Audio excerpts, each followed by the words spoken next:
What's up, my dude? So I have us another No Man's Sky Planet review here, and I actually switched over to creative mode, and I know it's going to sound crazy to some people because I've always been pretty hardcore about like, oh, I don't like the ship being able to be spawned anywhere, and I don't like the HUD being on, and I'm kind of more of like an extremist when it comes to difficulty levels with No Man's Sky. Now all of a sudden I'm playing on completely creative mode.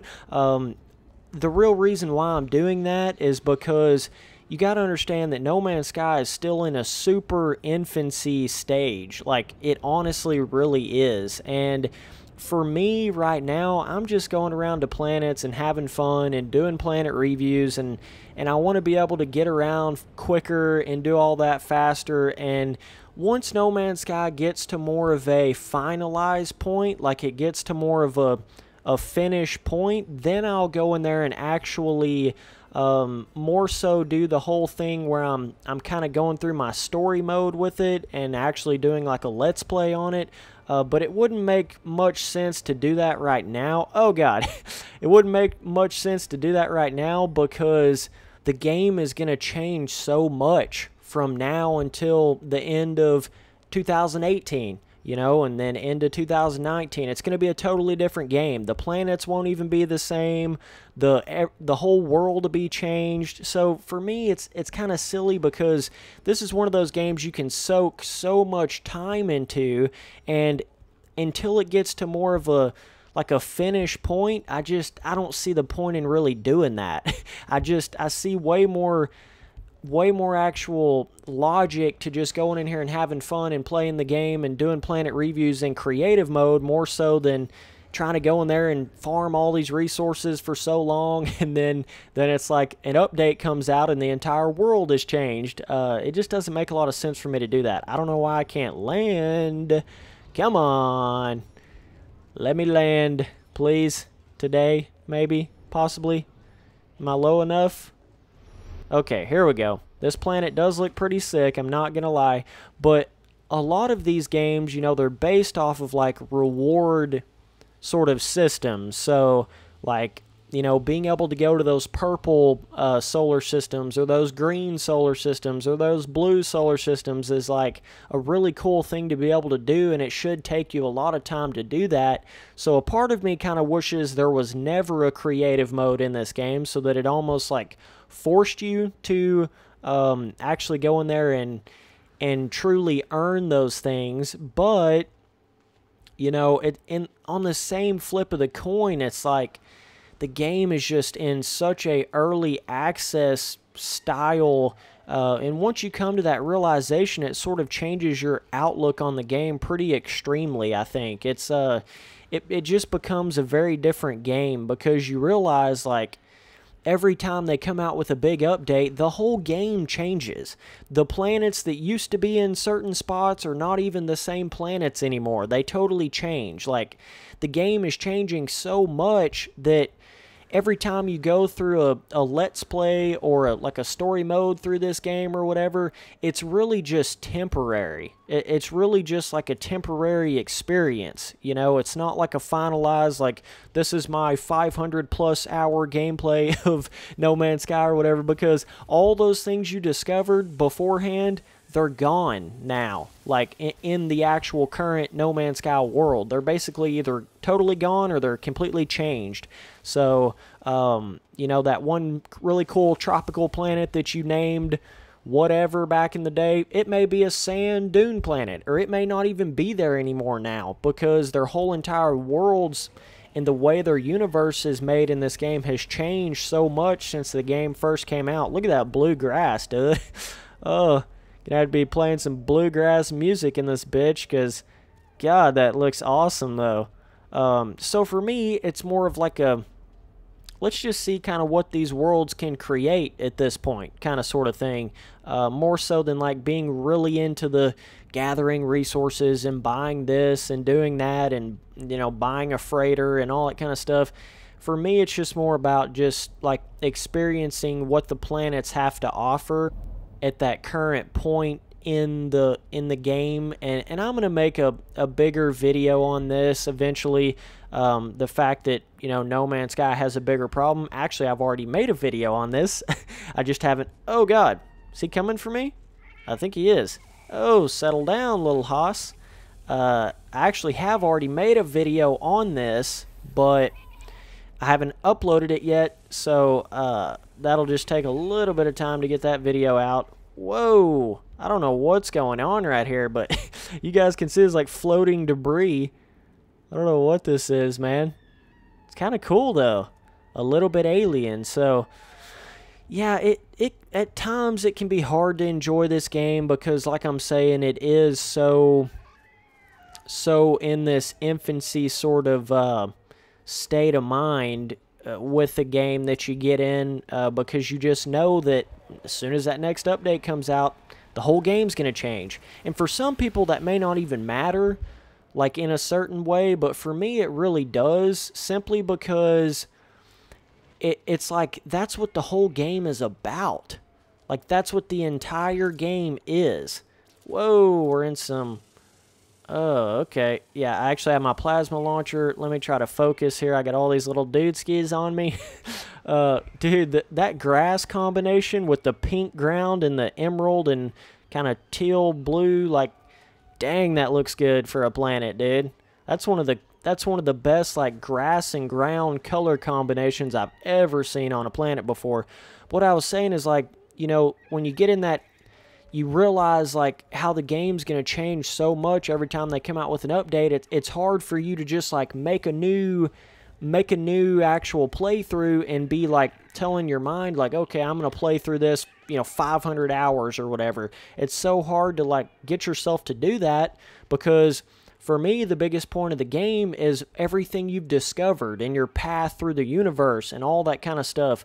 But if your entire path is just going to change once an update comes out, it's kind of like it's pointless in a sense, you know, to do that. Now, whenever they get to a finalized point where they're like, okay, this is the finished universe, this is what we got, you know, this is basically the universe from now until forever, we're not really going to change that aspect of the game anymore, then I'll go in there and possibly do the full-blown Let's Play. But as of right now, it's just not going to be that way, man. I got to take a screenshot of some of this. These color combinations, man, wow. Those are looking good on this planet, dude. But it's a very like hard thing for a person like me, because a lot of my enjoyment of games is like my history through the game, you know? It's like my journey through it. It's like, oh, I did this in the game, I did that in the game. Like for instance, other games in certain, you know, I got 1,000 headshots with a M16 or whatever the case may be, you know what I mean, on like a Call of Duty or whatever. So I get really attached to that sort of, dang, dude, this planet, wowzers. This is good. This is a good one right here, man. I just get so attached to like the achievements and the journey and but the thing about No Man's Sky is it's basically just early access. So the game's going to change so much, man. So it's like you can't get too attached to your own individual playthroughs at this point. You just can't do it because they're all just temporary. They're all just like, I mean, I don't even know if some of those planets, like my Fairytalandica and Cool Narua and some of those planets, I don't even know if you can still go to those planets. I don't even know if it would still say that I discovered them.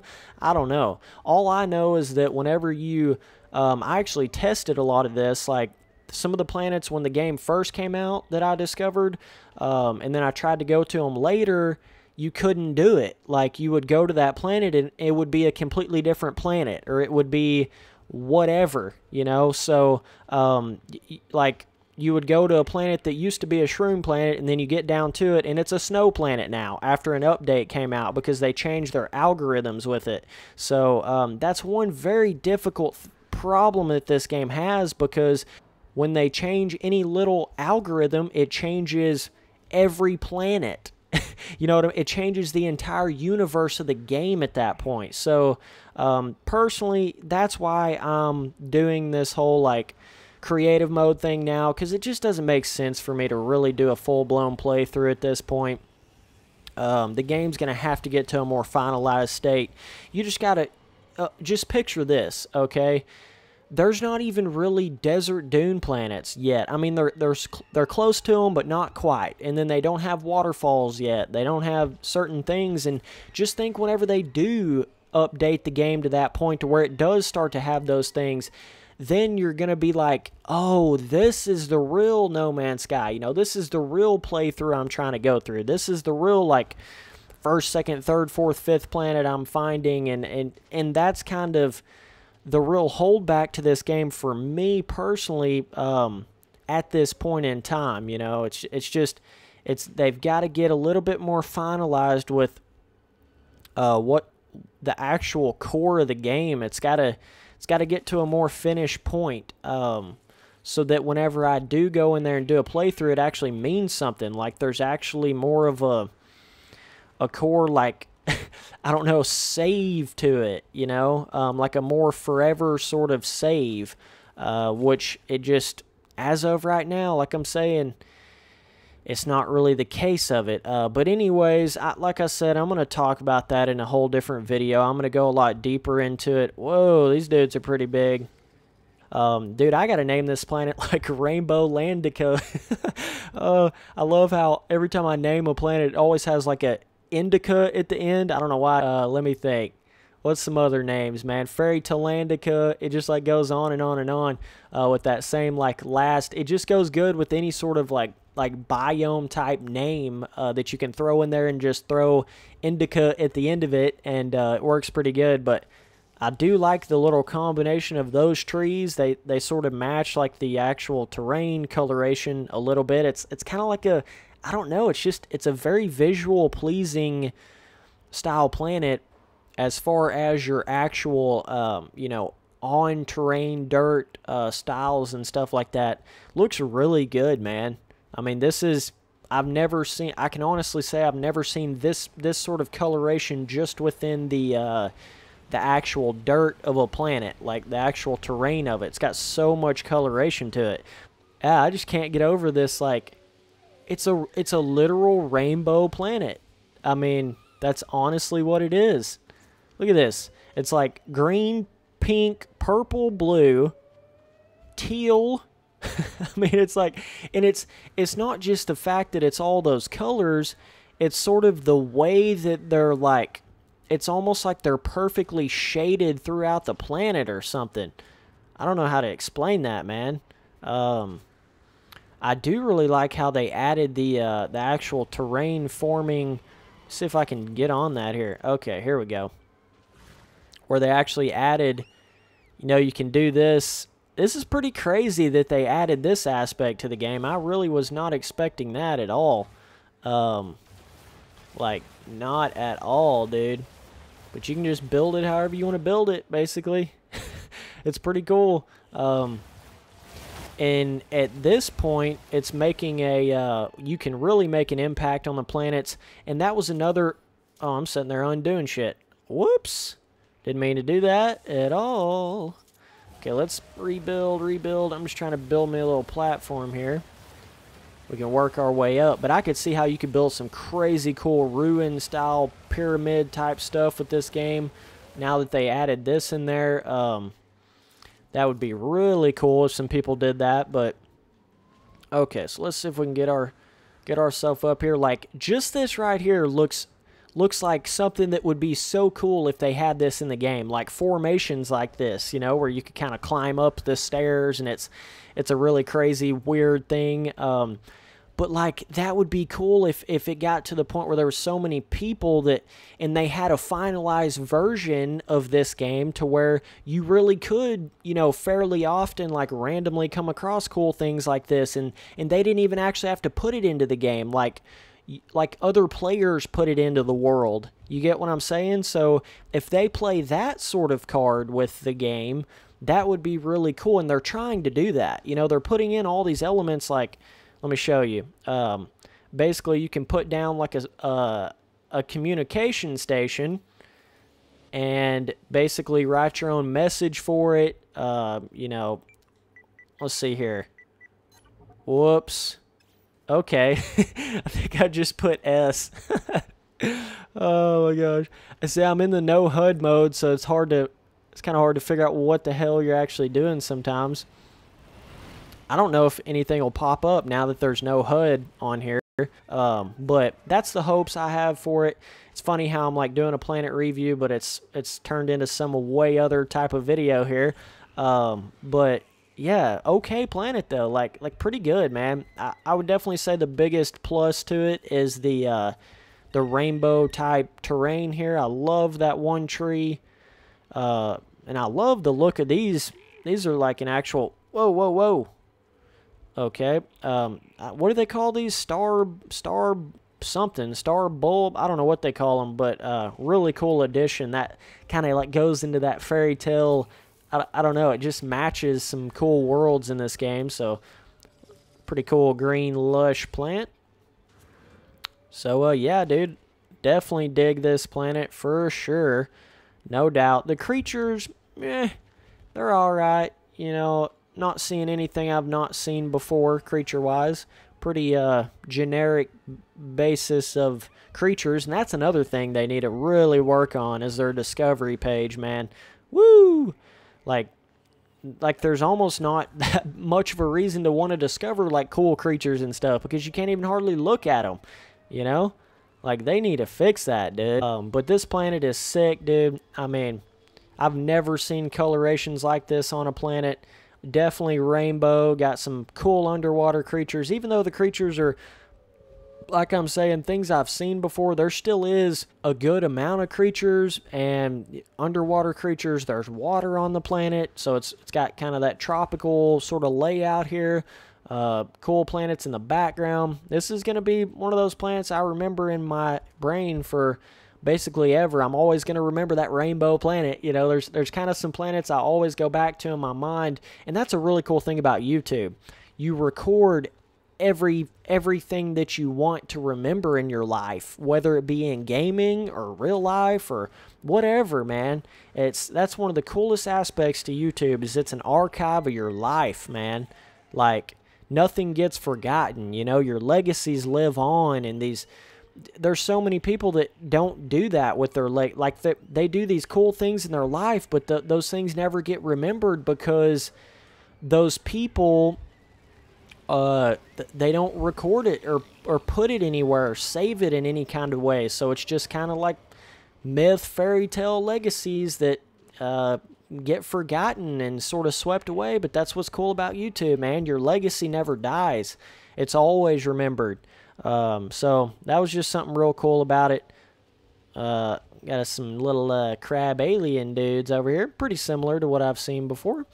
But yeah, awesome planet, man. I love YouTube for that, by the way. That's one of the biggest reasons why I do YouTube, just to remember these things, man. And I can always go back to those planet reviews that I've done and see the cool things I've experienced with the game. No matter what kind of updates they've came out with and how the game's changed and everything, I still have all those experiences I can go back to and see exactly what I did at that point in time and exactly what I seen at that point in time, and that's just what's unbelievably cool about it, about YouTube in that sense. But anyways, giving this planet a 10 out of 10.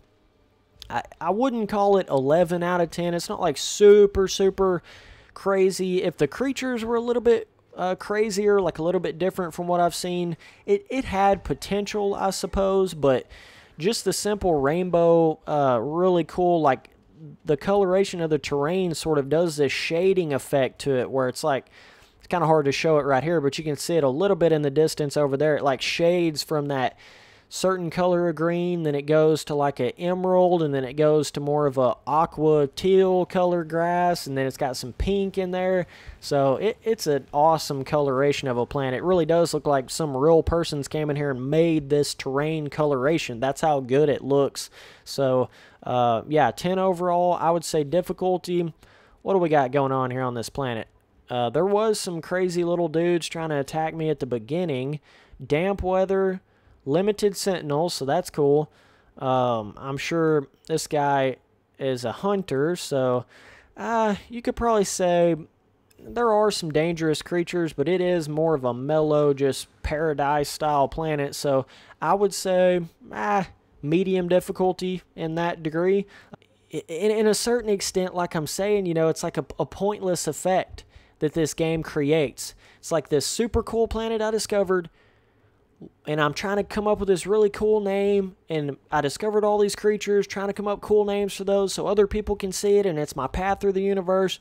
But then an update comes out, and basically most of that is wiped from the world. It just, man, it shoots you down a little bit, It's like, what's the point in a certain extent? But Rainbowlandica. Okay, dude. So, Rainbowlandica. Appreciate you guys watching all the videos. Later, dudes.